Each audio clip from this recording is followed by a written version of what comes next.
मेरा दिल बहुत तड़प उठा था कि एक बाप, एक फादर कैसे अपने बच्चे को अपनी आंखों के सामने मरता हुआ देखता है। जिनके कुत्तों ने उसको काटा, उन्होंने झूठा आश्वासन दिया। उनके कुत्तों के कोई भी टीके नहीं लगे हुए।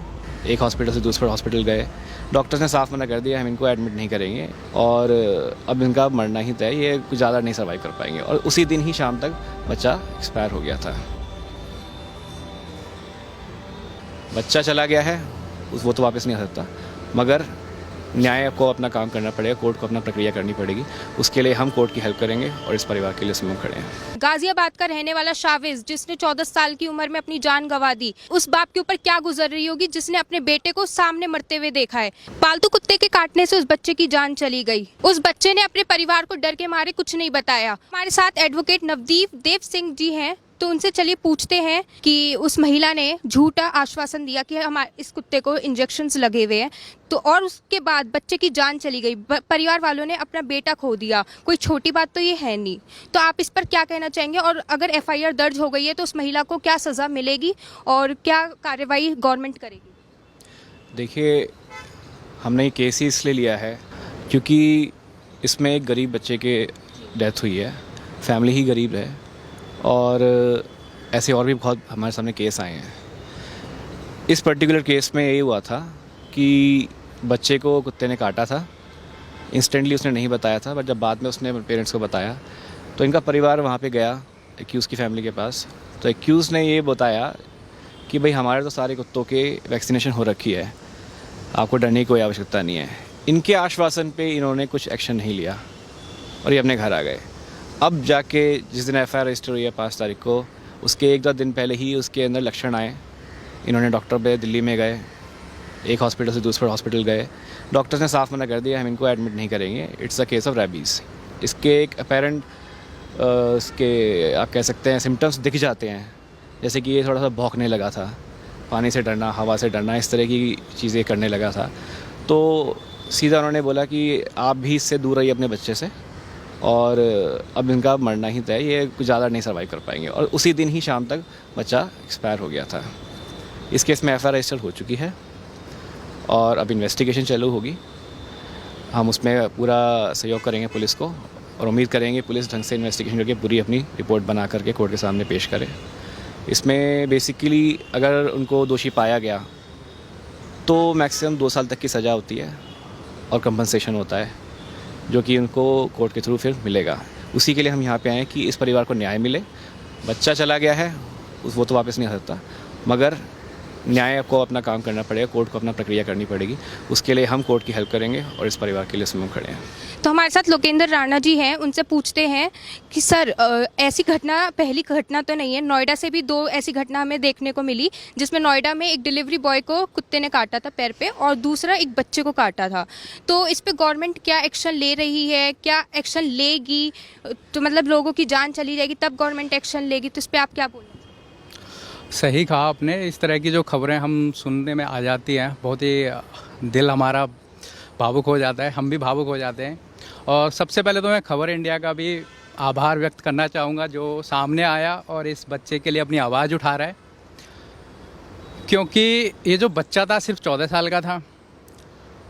जब इसकी डेथ हुई तो एम्बुलेंस में था और फादर की गोदी में था। सबसे बड़ी बात, तो जब मुझे पता चला कि इस बच्चे की जो डेथ हुई, जब इसकी जान निकली, प्राण निकले, तब ये अपने फादर की गोदी में था। उस टाइम मीडिया ने भी शायद कवर किया था, उसकी फुटेज भी हैं। तो मेरा दिल बहुत तड़प उठा था कि एक बाप, एक फादर कैसे अपने बच्चे को अपनी आंखों के सामने मरता हुआ देखता है, बिकॉज ऑफ कि जिनके कुत्तों ने उसको काटा, उन्होंने झूठा आश्वासन दिया कि हमारे कुत्तों को वैक्सीन लगी हुई है, टीके लगे हुए हैं, समय समय पर इनके टीके लगाए जाते हैं, तो आपको डरने की आवश्यकता नहीं है, पहली बात। दूसरी बात, आप इलाज कराओ इसका नॉर्मली से, आपके बच्चे को कुछ नहीं होगा। तो इतना आश्वासन सुनने के बाद माँ बाप, पूरी फैमिली वाले संतुष्ट हो गए कि कोई बात नहीं, हमारे बच्चे को कुछ नहीं होगा, इलाज चलेगा और वो बहुत जल्दी ही रिकवर हो भी जाएगा। लेकिन उन्होंने ये झूठ बोला था। उनके कुत्तों के कोई भी टीके नहीं लगे हुए। बाद में ये जब हॉस्पिटलाइज इधर उधर जा रहे थे, एक हॉस्पिटल से दूसरे हॉस्पिटल एम्स तक गए, एम्स वालों ने भी मना कर दिया कि अब हम इसको एडमिट नहीं कर पाएंगे, एकदम आखिरी स्टेज है और ये बच्चा अब सर्वाइव नहीं कर पाएगा।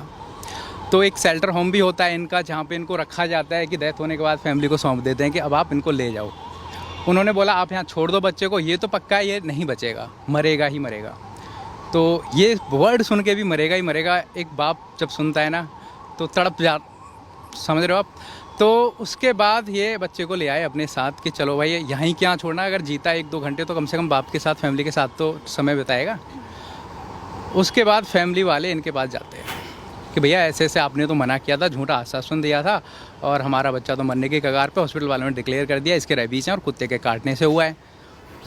तो उन्होंने इनको बोला कि जो करना है कर लो, हम आप कुछ नहीं बिगाड़ पाओगे। क्योंकि फिर उसके बाद इन्होंने कंप्लेंट करी, FIR हुई उसी दिन। और मीडिया वालों का धन्यवाद देना चाहूँगा जिन्होंने सपोर्ट किया, जिनकी वजह से FIR भी बहुत जल्दी इनकी रजिस्टर्ड हो गई। 5 तारीख को ही FIR रजिस्टर्ड हो गई थी, जिसमें 4 लोगों के नाम हैं। 3 फैमिली वाले हैं, मदर है, बेटा है और एक बेटी है। एक 4th नंबर पे है, वो बताई जा रही है, अभी हमें तो भी कंफर्म नहीं है, लेकिन जो हमें बताया जा रहा है कि वो एक कुत्तों की अध्यक्ष बताती है अपने आप को। वो तो पार्ट ऑफ इन्वेस्टिगेशन है, पता चलेगा वो क्या है क्या नहीं है। तो ओवरऑल मैं ये कहना चाहूँगा कि हम सोशल कॉज पे इस केस में आए हैं ताकि एक परिवार को न्याय मिले, एक फादर को न्याय मिले। देखो बच्चा तो जा चुका है, उसकी भरपाई किसी भी उससे नहीं की जा सकती है, लेकिन हम चाहेंगे कि उस परिवार की कुछ मदद हो पाए, क्योंकि बड़ा बेटा था, सबसे बड़ी बात। और मोस्ट इम्पोर्टेंट चीज़ ये है कि इस तरह का इंसिडेंट आगे से ना हो, कोई फादर अपने बेटे को इस तरह से ना खोए, अपनी गोदी में ही बच्चे को तड़प तड़प के मरता हुआ ना देखे। क्योंकि वो एक भयानक दृश्य होता है जब बेटा गोदी में और बाप को पता है अब ये नहीं बचेगा और भौंक भौंक के और इस तरह से मर जाएगा, और वो कुछ नहीं कर पा रहा है अपने बच्चे के लिए। क्योंकि माँ बाप की तो बच्चों में जान होती है, माँ बाप मेहनत करते हैं सुबह से शाम तक बच्चों के लिए करते हैं।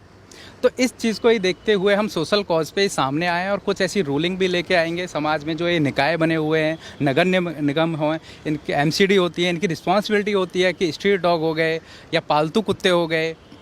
स्ट्रीट डॉग के लिए तो खासकर इनके ऊपर रिस्पॉन्सिबिलिटी होती है कि भैया उनका खाना पीना, वैक्सीन टाइम टू टाइम लगे, देखना इनका काम होता है। तो अब FIR भी हुई है, तो अभी FIR की भी बात करूँ तो उसमें अभी हम 2 सेक्शन इंसर्ट हुए हैं, 289 प्लस 304A। 289 जिसमें कि अगर कोई कुत्ता पालता है और उसको पता है कि वो ख़तरनाक भी है, कल को अटैक भी कर सकता है, तो उसमें 6 महीने की सज़ा है अगर वो किसी को अटैक करता है इस तरह से। तो 304A causing death by negligence, क्योंकि इनकी नेग्लिजेंस रही है, ये लापरवाह रहे हैं, इंजेक्शन नहीं लगवाए, वैक्सीन नहीं लगवाई, तो उसमें भी 2 साल की सज़ा है। ये तो हो गया जो कुत्ता जिन्होंने पाल रखे थे उनके लिए। जैसे कि पता है ये तो पालतू कुत्ता था, फिर उसके काटने के बाद उस बच्चे की जान गई, लेकिन ऐसे गलियों में आवारा कुत्ते घूमते रहते हैं, उसके लिए सरकार क्या करना चाहेगी? तो सर से ज़रा जान लेते हैं कि गवर्नमेंट जो है इस पे क्या करेगी कि ऐसी जो दुर्घटना है, ऐसी घटना जो है रिपीट ना हो और इंसानों की जान ना जाए। देखिए, ऑलरेडी गवर्नमेंट ने बॉडीज़ बनाई हुई हैं जिसके तहत चाहे पेट डॉग्स हों या स्ट्रीट डॉग्स हों, इन सबको वो कवर करती हैं किसको किस तरह से रखना चाहिए। एम वही है, जान माल का नुकसान ना हो। पॉइंट है कि गवर्नमेंट कैसे इसको कर रही है। गवर्नमेंट ने अपनी MCD को रिस्पॉन्सिबिलिटी दी होती है म्यूनसिपल कॉर्पोरेशन को। म्यूनसिपल कॉर्पोरेशन फर्दर डेलीगेट करके अपनी सब बॉडीज़ बना सकता है या खुद ही डायरेक्टली हैंडल कर सकता है। NGOs के थ्रू हेल्प होती है इस चीज़ में कि भाई बहुत सारे एक्ट्स हैं, सुप्रीम कोर्ट की रूलिंग्स हैं जिसके तहत में ये बॉडीज़ बनी हैं, और उसमें क्लियर डायरेक्शन जो है घूम फिर के मोटा मोटी यही आ जाती है कि डॉग्स बीच में बहुत इनकी पॉपुलेशन बढ़ गई थी। उस दौरान सुप्रीम कोर्ट के ऑर्डर के तहत में इनको कंट्रोल करने के लिए वैक्सीनेशन हुई थी, जिसमें इनकी आगे फर्दर इनकी ग्रोथ ना हो वो रोकने के लिए प्रयास किए गए थे। उस टाइम गर्मजोशी में काम हुआ था, काफ़ी सही से काम भी हुआ था, मगर आज हम देख पा रहे हैं ज़्यादातर ये बॉडीज़ थोड़ा ठंडी पड़ गई हैं, और उसी का कारण है कि ये जो इस तरह की वारदातें हो रही हैं। घूम फिर के मैं वही कहूँगा कि ये जो बॉडी हैं तो प्रॉपर अपनी एक्टिव हों, इनका एक्टिव होना बहुत ज़रूरी है, और रिस्पॉन्सिबल होकर के काम करें। इनका भी काम यही है कि चलो ठीक है, अगर शेल्टर नहीं दे सकते डॉग्स को सारे, क्योंकि पॉपुलेशन काफ़ी है, मैं समझता हूँ इस बात को, तो इनकी रिस्पॉन्सिबिलिटी ये है कि खुद जाके जगह जगह जो भी इनकी जुरिडिक्शन पड़ती है वहाँ पे जाके उन डॉग्स को ला करके उनको स्टेरलाइज करके इनकी वैक्सीनेशन प्रॉपर करके इनको दोबारा फिर वहाँ छोड़ा जाए, अगर वो छोड़ने लायक है। कई कुत्ते पागल भी हो जाते हैं, उनको ऑब्वियसली इनको शेल्टर में ही रखना पड़ेगा, वो खुद जानते हैं इस चीज़ को। तो बॉडी सारी बनी हुई है, इज़ जस्ट दैट उनकी रिस्पॉन्सिबिलिटी वो ढंग से अगर अपनी डिस्चार्ज करते हैं तो इस तरह की बातें लगभग ना के बराबर होंगी। यही काम हो सकता है कि इसकी प्रॉबिलिटी मिनिमम की जाए, उसके लिए सारी बॉडी ऑलरेडी बनी हुई है। अभी हमारे इस केस के थ्रू हम यही करेंगे इसमें, क्योंकि ऐसा देखा जाए तो कोई भी एम्बिट या कोई भी एरिया नहीं बचा है जिस पे गवर्नमेंट ने इसको कवर ना किया हो, देखा जाए तो।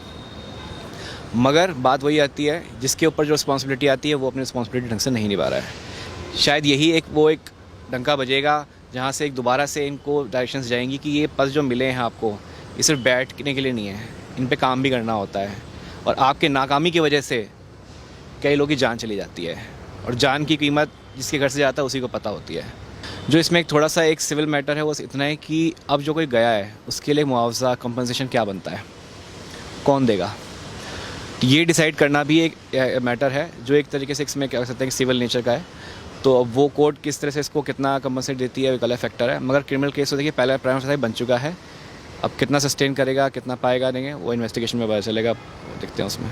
बात तो हो गई स्ट्रीट डॉग्स की, लेकिन क्या पालतू कुत्तों को पालने के लिए या घर में रखने के लिए गवर्नमेंट की कोई कंट्रोल है इस पर? क्या उनका कुछ जिम्मेदारी है इसको लेकर? बिल्कुल है, डायरेक्टली नहीं बट इनडायरेक्टली ये भी बहुत ज़रूरी था, और ये एरिया भी कवर्ड है।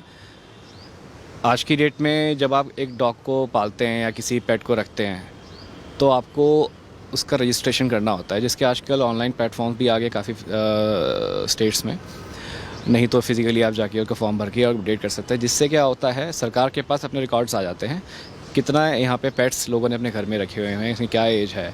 इस तरीके से आपके ऊपर फिर रिस्पॉन्सिबिलिटी आ जाती है। वंस इट गेट रजिस्टर्ड, जब रजिस्टर हो जाते हैं तो आपको उसके लिए सारे वैक्सीनेशन करने एक तरह से मैंडेटरी हो जाते हैं, कि आपको करना ही पड़ेगा, अनिवार्य हो जाता है। इस तरीके से आप एक ड्यूटी बाउंड हो जाते हैं कि अब जो मैंने कुत्ता पाला है या जो भी पेट पाला है, इसका मुझे रेगुलरली ये ध्यान रखना है कि इसकी सारी वैक्सीनेशन होए और समाज के लिए न्यूसेंस ना क्रिएट करे। आपकी भी ये जिम्मेदारी, और भी IPC की और भी धाराएँ हैं जिसमें ये कवर होता है कि आपके जो पेट होते हैं इसकी भी जिम्मेदारी आपकी होती है कि किसी को हानि ना पहुंचाए या फिर उस सोसाइटी में न्यूसेंस ना क्रिएट करे। क्योंकि कई हाई राइज टावर्स हैं, सोसाइटी होती हैं, तो वहाँ पे जब बहुत से ऐसे लोग होते हैं जिनको डॉग्स नहीं पसंद हैं या नहीं पालते हैं, उस सिचुएशन में ये बहुत ज़रूरी होता है कि उनका कोई कॉन्फ्लिक्ट ना हो इन पेट्स की वजह से। तो यहाँ पे सरकार इस चीज़ का पूरा ध्यान रिकॉर्ड में होना चाहिए, और कोई बंदा अगर अब इस चीज़ का रजिस्ट्रेशन नहीं करता है तो आप कंप्लेंट कर सकते हैं इस चीज़ की कि भाई इन्होंने अपना पंजीकरण नहीं कराया है, अपने जो पेट इन्होंने कराया है और इसकी वजह से रिकॉर्ड में नहीं है। तो इनकी जिम्मेदारी जो बनती है, इस पर जो भी फ़ाइन लगाएगा सरकार जो भी है वो करेगा। इससे क्या होगा, अगला व्यक्ति कम से कम अपने डॉग को जितनी उसके ऊपर ड्यूटीज़ हैं वो सारे निभाएगा, और एक फर्दर कोई न्यूसेंस ना हो, किसी को काटे ना, या काट भी ले किसी कारणवश, तो ऐसा हादसा ना हो कि वो बच्चा या कोई व्यक्ति मर जाए उस रवि से। Thank you. बहुत बहुत धन्यवाद आप दोनों का सर, हमारे साथ जुड़ने के लिए। अब देखना ये होगा कि सरकार इस पे सख्त कार्रवाई करती है कि नहीं, उस बच्चे को इंसाफ मिलेगा कि नहीं, जिसने 14 साल की उम्र में अपनी जान गंवा दी, जिस बाप ने बेटे को सामने मरते हुए देखा है। तो देखना भी यही है कि अब इंसाफ मिलेगा कि नहीं। धन्यवाद, और देखते रहिए खबर इंडिया।